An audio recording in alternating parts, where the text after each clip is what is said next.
প্রিয় ভিউয়ার্স, দেখতে পাচ্ছেন আজকে সকালবেলা আম্মু এখানে জাম্বুরা ভর্তা করেছে এবং খুব সুন্দর লাল রঙের রসালো জাম্বুরা।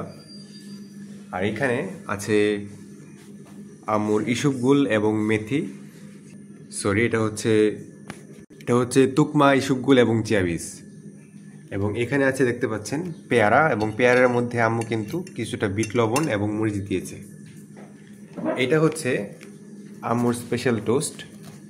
এই টোস্টগুলো আমার আসলে প্রিয়, এই জন্য আম্মু নিয়ে এসেছিল। এবং এখানে আছে চা। এগুলো হতে হতে আম্মু কিন্তু রান্নার প্রিপারেশন নিচ্ছিল এবং আমরা সকলে নাস্তার জন্য বসে পড়লাম। সকালের বেলার নাস্তা দেখতে পাচ্ছেন, এখানে আম্মুর রান্না অলরেডি শেষ হয়ে গিয়েছে। এইখানে আছে ইলিশ মাছ দিয়ে পটল এবং সাথে আছে একটু মরিচের ভর্তা।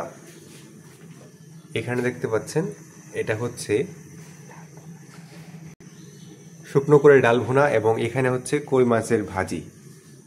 আর এই যে দেখতে পাচ্ছেন আজকে কিন্তু বৃষ্টিটা একদমই কম ছিল, হালকা হালকা বৃষ্টি, এবং দিনটাও কিন্তু ওইরকম তেমন একটা খারাপ ছিল না। এবং সর্বোপরি দেখতে পাচ্ছেন এখানে হচ্ছে আমাদের সেই স্পেশাল গাছটি লাকি ব্যাম্বু, যেটা আমরা গতকালকে লাগিয়েছিলাম। তো ভিউয়ার্স, আজকের মতো এই পর্যন্তই। আর দেখতে পাচ্ছেন এখানে কিন্তু আম্মু আরও দুটো গাছ লাগিয়েছে।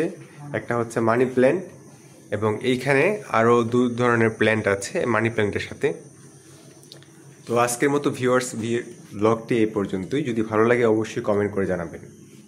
সকলে ভালো থাকবেন এবং নিজেরাও এভাবে চেষ্টা করবেন সকালের জন্য বিভিন্ন ধরনের পুষ্টিকর নাস্তা খাওয়ার। আল্লাহ হাফেজ।